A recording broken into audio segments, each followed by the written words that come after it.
Hi everybody, it's us again. Wes, Dr. Strempel's here. Now you've seen a couple of videos and we talked about the different stations that you go to when you're here. You saw Wes doing his muscle work, you saw Robert doing his stretching, and he also will give exercise programs, and you saw me do my work. To give you the full picture, this is Dr. Bill Strempel. 36 years of experience. I have 41, so I'm too old to add up, see what that comes to. But I'm a structural guy, and I am not an AK diversified chiropractor. Lay people, that's a whole different realm of chiropractic that takes a very intuitive, gifted chiropractor who can do numerous kind of muscle tests and intuitive tests, that studied many different techniques and become actually a guru and master. Dr. Bill is my chiropractor, he's my master and my guru. And when I take care of the players, and Wes does his thing and Robert does his thing, Dr. Bill then finishes them off with, I call it the fine-tune adjustment. Remember, we're all trying for the end point of wellness, back to health, back to the playing field as soon as possible, the most efficient way with the best body. So Dr. Bill is going to use Wes as his, and you lucky guy, as his subject, and we're going to show you fine-tuning after all the structural work. Dr. Bill? So, one of the things we want to make sure is his neurological system is working at its best optimum way. So there's a few simple tests we do. Just hold your arm up. Applied kinesiological muscle testing to check their neurological system. So I'm touching a spot here that if everything, the brain circulation is well, it should go weak, which his did. That's good. We touch this spot right here. This is a reflex that should not go weak. He's got something throwing his neurological system off. So his brain is trying to fix a problem on the wrong side because it doesn't. The miscommunication is going on in his body, and it's confused and is unable to actually fix the simple thing that our bodies are programmed to handle everything except trauma. And when trauma can exert, any kind of trauma, whether it's physical, emotional, mental, it can affect this neurological system. So when we test him, we should have a nice solid response here, and it doesn't. Could you touch those two places, please? And hold that right there. Are those neurolymphatic points, Doc? Yeah, it's actually the end point of the kidney meridian. It's K27, and switching, as described by Dr. Goodhart, who founded Applied Kinesiology, as this problem when the dominant hemisphere is responsible for healing in the body, no matter which side it's on.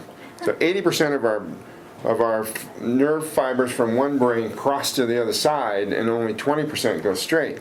Well, we're supposed to have that all balanced out. When healing finishes, it's supposed to go back to normal stuff. His hasn't gone back to normal because there's something going on. So I'm just going to try to find a spot in his body that when we touch his left knee, that becomes strong. So there's something in his history that an injury to this knee has set something off and has thrown off his whole neurological system. And until this is fixed, this is going to interfere with the healing process, with his recovery, with everything. So just lie on your back, please. People who are chiropractors, you understand what we're talking about because you know about kinesiology, acupuncture meridians, you know about Dr. Goodhart and John Brimhall. They are heroes in our profession. It's a whole expanded type of chiropractic wellness care, and if you're lay people, you have to understand there's more to chiropractic than just what I do or just someone popping your back or adjusting your neck. So we just found that his knee is hyperextended and rotated externally, and that it's causing this neurological thing. So Wes, I want you to rub these two. He's going to rub the K27 points while I adjust this knee.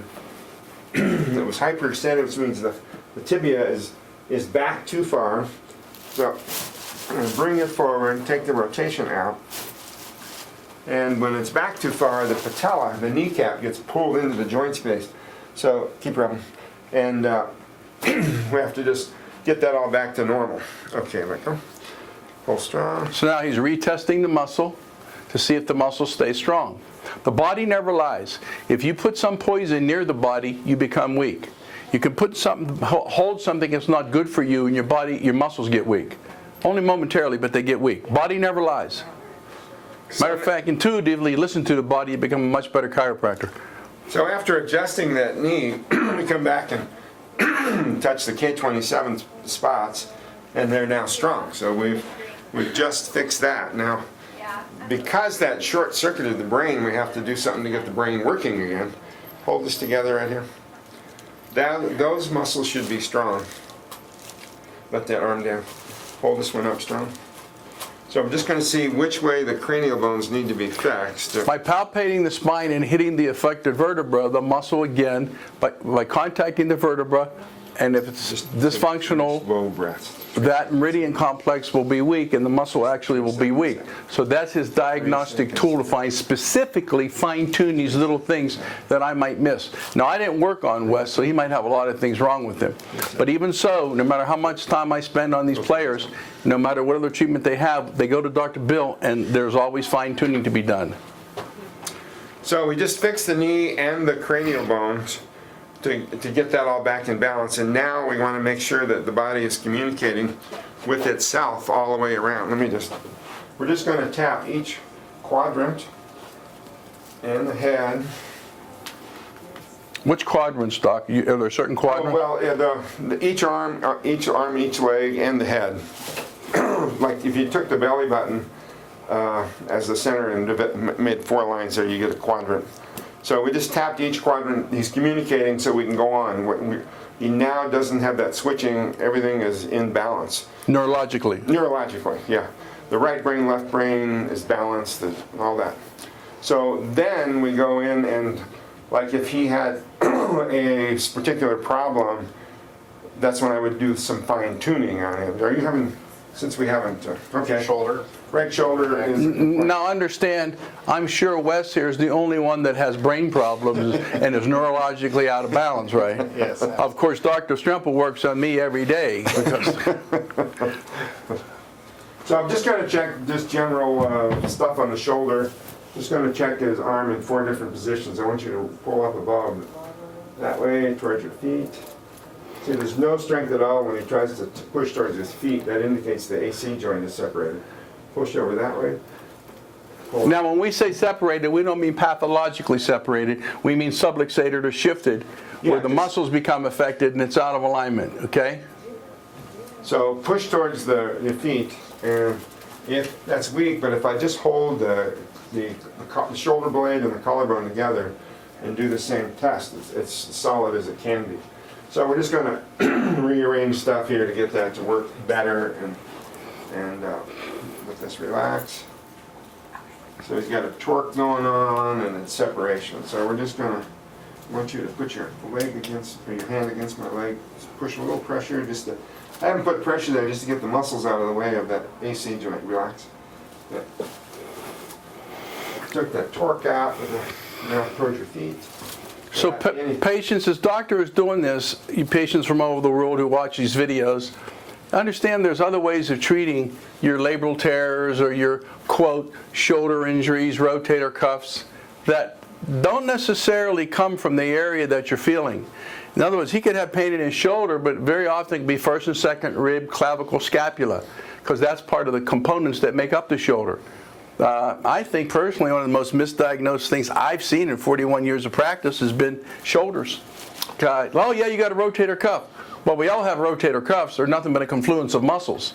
And the muscles can be strained or irritated or inflamed. But why? Because if the head of the humerus shifts, like Dr. Bill just found, that affects the clavicle and the scapula, or the clavicle, scapula, first and second rib, affecting the shoulder, causing shoulder problems. But primarily, you operate on the shoulder, and if you don't fix these other things that go along with the shoulder, you're not going to get well. Anybody listening or anybody watching have failed shoulder surgery? Anybody watching not respond to cortisone injections in their shoulder? Anybody watching not respond to physical therapy? Oh, just 4 million? Okay, maybe this is an answer. So we found that his suprascapular bursa is out of place here, and the simple test for that is to do a deltoid test, but raise the top end of the of the humerus and do the same test, and it just drops right down. So there's a twist right here in the suprascapular bursa. So we're just going to use the arm as a lever to push that back and then take the rotation out. Now this very common happens in athletes, especially players, pitchers. When you're throwing, if you throw a ball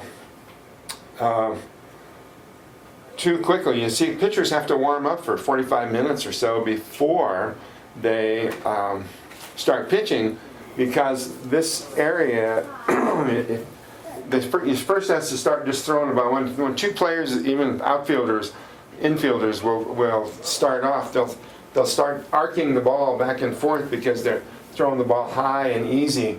And as they warm up, they both step back further and further, so they can start throwing it harder and harder and harder. But you have to start slow. So you get a patient come in, he was visiting his brother, and he was out playing catch with his niece and nephew one day, and he's out there throwing the ball like a pitcher. 2 days later, he couldn't even move his arm the next morning, and he come in to see me, and just this very simple thing like that, just this bursa got twisted and stuff because unwarmed up. It didn't warm up enough. I need to ask you a question, doctor. Yes. So you're saying, instead of treating the symptoms, you keep testing to find the source. Yeah, that's kind of the symptoms. Right. That's a very unique. Yes, very unique. Very Hardly unique that, anybody does that. Yeah, maybe chiropractors and. Yes, find the source, okay, of the symptoms. Quit treating symptoms. Find out what's causing the treat the symptoms for pain relief, but you got to find out what's causing them. Okay, and this is what we're all geared up to do: finding the cause. Okay, so his shoulder. Just move your arm around a bit now. See what kind of motion you have. We didn't. Yeah, that's good. Wait a minute. What do you mean it's good? No more pain? No, not at all. So when you were moving just before, and you've been having pain in the shoulder, I mean, you work all the time. Mm-hmm. And then we know you got a tough neck. It's locked up a lot, okay? And you work constantly with your right arm. So when you were moving around just 2 minutes ago, you were painful. Yeah. And for what Doc just did right now, you feel a better range of motion and less or no pain. Mm-hmm. Correct, yeah. Thank you, doctor. Absolutely. Appreciate it. All right. Thank you.